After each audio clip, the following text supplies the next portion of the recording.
Wamerejea kwenye mashindano ya CAF, wanatarajia kurudi kwenye raundi ya pili. Kikubwa kwa Yanga inabidi wazitumie nafasi. Mechi ya marudiano nao wafanye kitu, kwa sababu ni kama wamepishana kidogo na Yanga. Mungu si Asumani, isingekuwa makosa ambayo alifanya golikipa Obasogo. Kwa mwamba ni mwamba zote hizi mechi za kimataifa. Simba walistahili, kwa hiyo pongezi kwa mwalimu Dimitar Pantev. Ilikuwa ni moja ya timu ambayo hawipi nafasi, lakini inakuja kukushtua. Kuna kipindi sio timu hata kama ni nzuri, sio muda wote itakuwa inashinda. Kuna muda lazima kuna upepo mbaya ambao unafanyaje, unapita. Siku zote Waswahili wanakuambia nyota njema huonekana asubuhi. Nikukaribisha mtazamaji wa FPTV ndani ya kipindi cha kupendwa kabisa cha michezo Sport Recap. Mimi ni Neema Kayugwa, kama ilivyo kawaida. Nitakuwa na Captain Jackie Musha ambaye siku zote atakuwa hapa na yuko hapa kwa ajili ya kukupa wewe uchambuzi wa taarifa ambazo unahitaji kuzifahamu. Na kubwa zaidi kwenye upande wa kitaifa, leo tutaenda kuziangazia Simba, Yanga, Azam pamoja na Singida Black Stars ambazo zinaendelea kung'arisha bendera ya Tanzania kwenye upande wa mechi za kimataifa. Lakini kwenye upande wa kimataifa huko tutapita na moja ya mechi ambayo ilikuwa inasubiriwa kwa watu wengi, ni Liverpool dhidi ya Man United. Kitu gani kimetokea na matokeo yapi yamepata timu zote mbili? Salia nasi, tunarejea muda si mrefu.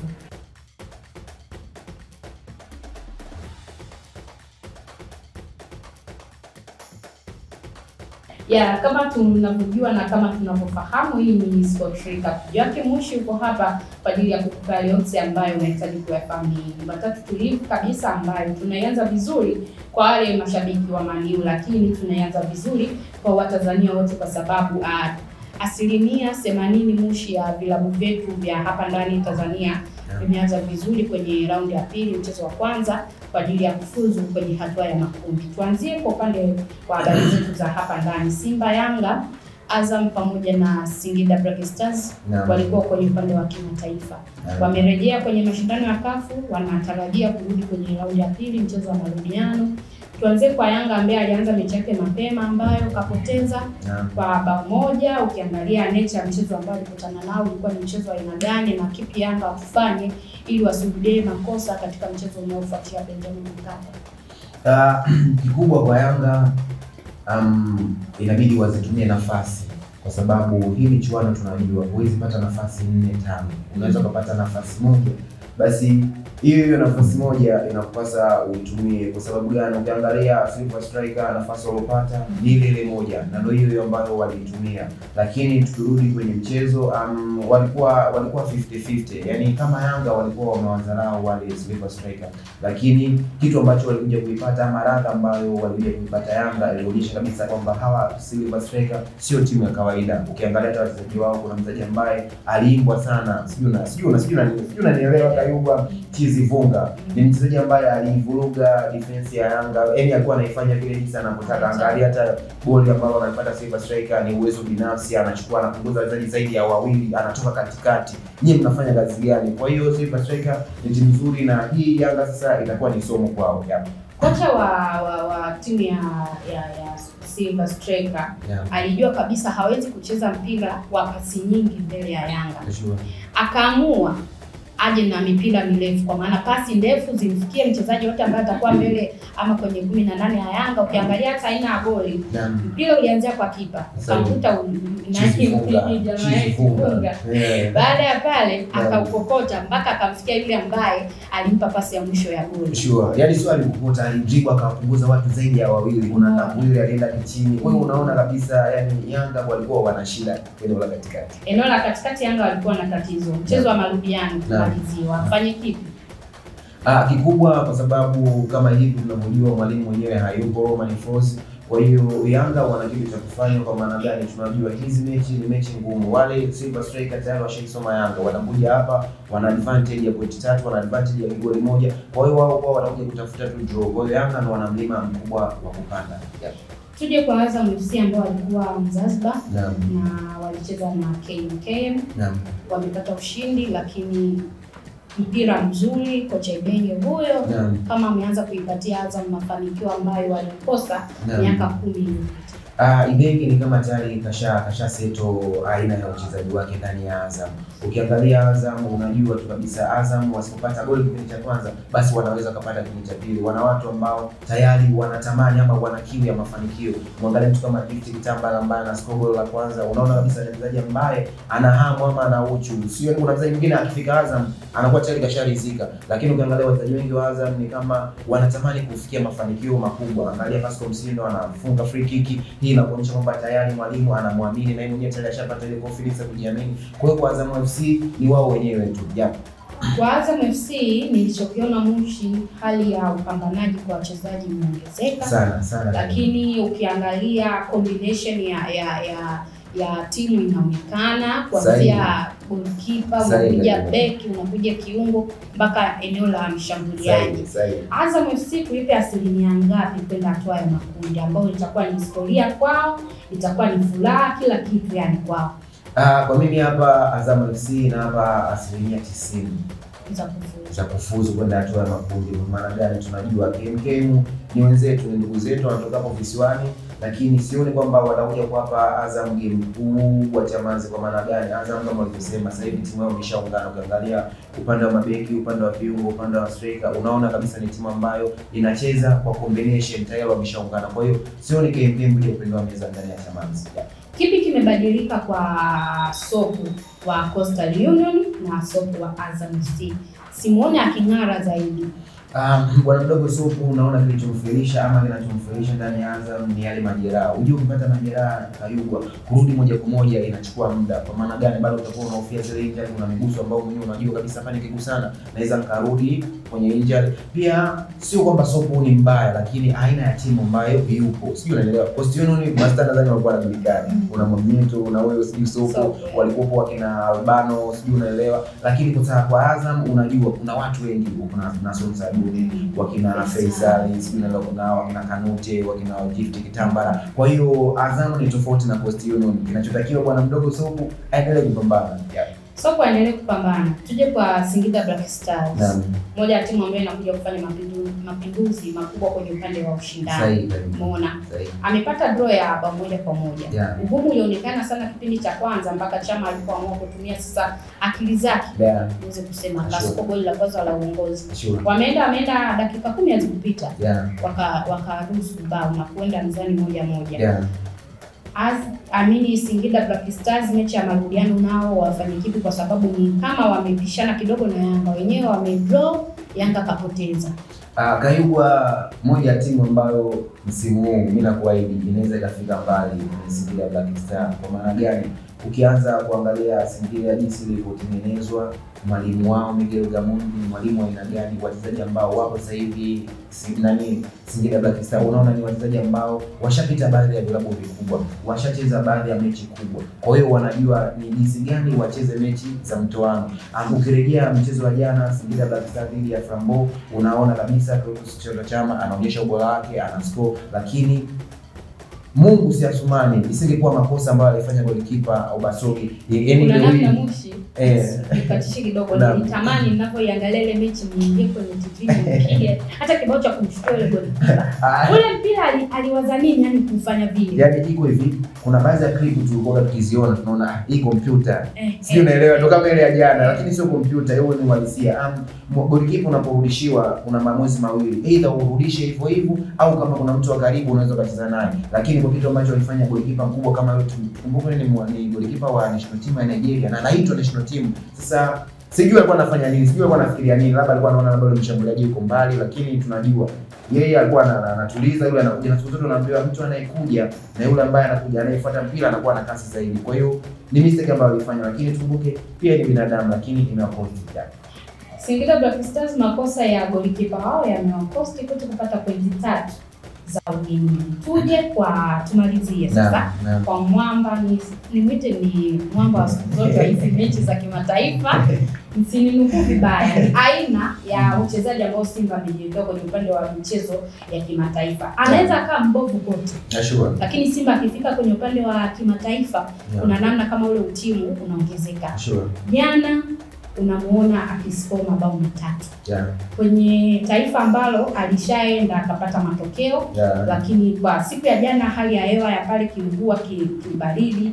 Nilikuwa nahofia ule mpira mzuri ama mchezaji mzuri wa wachezaji wa Simba, kwa sababu sikuwa na imani kama watahimili ile hali ya hewa. Lakini wakaja kutusurprise mabao 3. Kibu Denis ndani mabao 2. Unakuja kwa beki. Sasa Simba rasmi wana mabeki 3 ambao wana magoli. Timu yako ina beki ambaye ana goli. Msituanze kwa Simba. Simba umeionaje asilimia zake? Maono yangu mimi naweza kumsifia meneja wa Simba Dimitar Pantev. Hivi kweli bado tumiite meneja Moshi au kuna namna Simba wanataka waanze sasa kutufanya wadau wa soka kama hatujui vitu vyote ambavyo vinaendelea? Tuheshimu mawazo yao na tuheshimu maneno yao. Wao kama wanamuita meneja, basi na sisi acha tuishi kwenye huo mgomba ni meneja. Lakini mimi naweza kumsifia yeye kwa aina ya mechi ya jana, jinsi Simba walivyoingia na kucheza ule mchezo. Ukiangalia katikati walianza na Nabi Kamara, kiungo mkabaji peke yake, sijui unanielewa, wakati tushazoea pale ile limba la nani la Kagoma. Lakini hiyo pia haikutosha, ama ilimfanya Nabi Kamara akawa anafanya majukumu mengi peke yake. Ndio maana ukitaka kuangalia kipindi cha kwanza ni kama kilikuwa kizito kwa Simba. Angalia goli ambalo anafunga Wilson Nangu, ni mpira kutenga, na Simba sasa hivi takriban wana magoli takriban 4-5 ya kutenga. Kwa hiyo inaonyesha kabisa kwenye eneo la kutenga, mipira kutenga, Simba tayari washafanyia kazi. Lakini tukirudi kwenye swala la uchezaji, kipindi cha kwanza kilikuwa kama ni kizito kwa Simba. Yaani walikuwa wanashindwa kufungua pattern za insingizini, sijui unanielewa. Lakini angalia mabadiliko waliokuja kuyafanya kipindi cha pili. Sasa hapa ndio pongezi zinakuja kwa mwalimu. Angalia aliingia Kibu Denis, aliingia Jonathan Soa, waliingia wakina Morris. Kwa hiyo inakuonyesha Simba sasa wakarudi kwenye mchezo wao. Aliingia mtu kama Kagoma. Angalia Kagoma alivyoingia, alivyokuwa na mchezo mzuri. Angalia pasi ambayo anampigia Shomari Kapombe, goli la pili la Kibu Denis. Inakuonyesha sasa Simba ikawa kama imepumua, hata yale majukumu ambayo alikuwa anayafanya Nabi Kamara peke yake akapata msaidizi. Ukaona Simba inatoka nyuma vizuri, inaenda mbele, zinapiga pasi zinaonekana, mpaka wanapata magoli 2. Simba walistahili. Kwa hiyo pongezi kwa mwalimu Dimitar Pantev. Mimi naweza nikaendelea kumuita meneja Pantev yote ambavyo mpaka Simba atakapotoa taarifa rasmi kwamba ni mwalimu ama kocha mkuu. Taarifa ya Simba kupata ushindi kwa mabao 3-0 na kufungia tamati ya kipindi chetu ama taarifa zetu za hapa ndani, na inasupeleka moja kwa moja kwenye taarifa za kimataifa.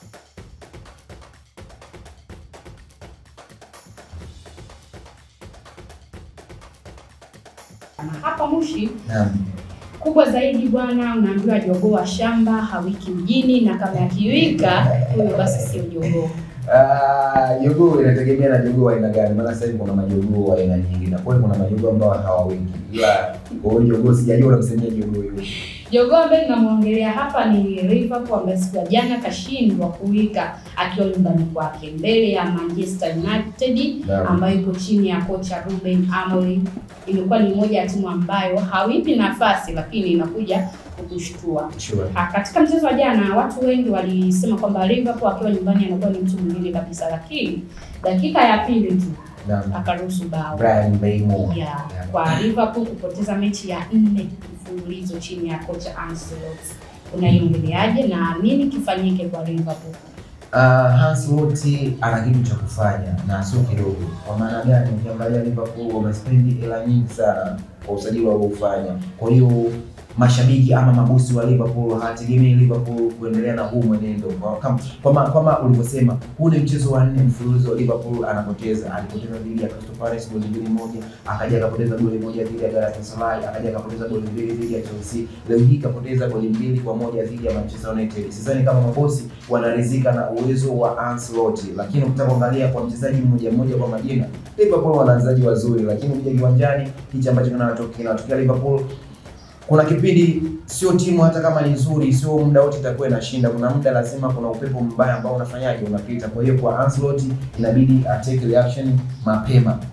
Mechi 4 ameruhusu mabao 7. Lakini yeye kafunga mabao 3. Ni mechi moja tu ambayo hajafanikiwa kufunga bao lolote, ni dhidi ya Chelsea. Galatasaray ilikuwa ni club bingwa, aliruhusu bao 1.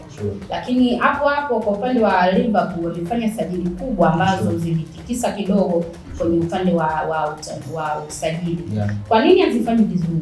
Shida imekuwa wapi? Ama ni mwenendo wa formation ya kocha ama shida inakuwa ni mchezaji hajaingia kwenye kikosi moja kwa moja? Siku zote Kayugwa kumsajili mchezaji ni jambo moja, na mchezaji kuja kuklika kwenye timu ni jambo lingine.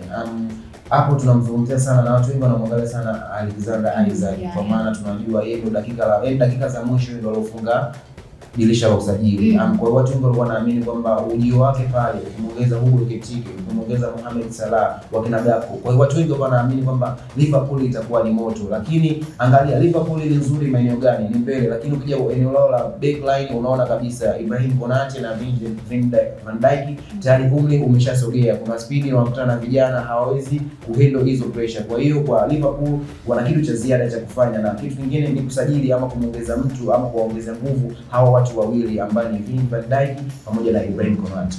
Tumjokee Manio ambaye aliyoshangaza sana watu wengi, ambaye alitoa somo jinsi gani ya kucheza ugenini, niweze kusema. Dakika ya pili anamuongoza Liverpool mbele ya mastaa wakubwa umewataja wakina Mo Salah. Kwa siku ya jana alionekana akifanya vitu vyake. Manio alisoma vipi Liverpool mpaka kumuini dakika ya pili tu nusu bao, ama walitaka goli la mapema ili kuweza kuweka mizani sawa? Kwa mimi nafikiria Ruben Amorim alishasoma mbinu za Ancelotti, ndio maana umeona dakika ya pili Bryan Mbeumo anaweza kuscore. Lakini pia Manio tukubaliane ama tukatae, ni kama wanaanza kubadilika, kwa sababu hii mechi ya pili mfululizo anashinda na ni rekodi kwake Ruben Amorim.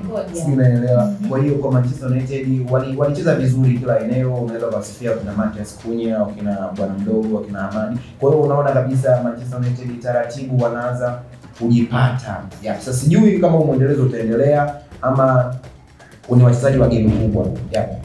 Ukiangalia, ukizingatia, ukiachana na rekodi ambayo ilivunjwa kwa siku ya jana ya kocha Ruben Amorim tangu asajiliwe kama kocha mkuu wa Manchester wanaita meneja wa timu, ni mechi 2 mfululizo amefunga. Lakini ukiangalia hapo kwa upande wa Manio tangu 2016 ndio ilikuwa mwisho wa Manio kupata ushindi ndani ya dimba la Liverpool akiwa nyumbani kwake Liverpool. Siku ya jana amefikisha na isimu miaka 9 hivi na inaelekea.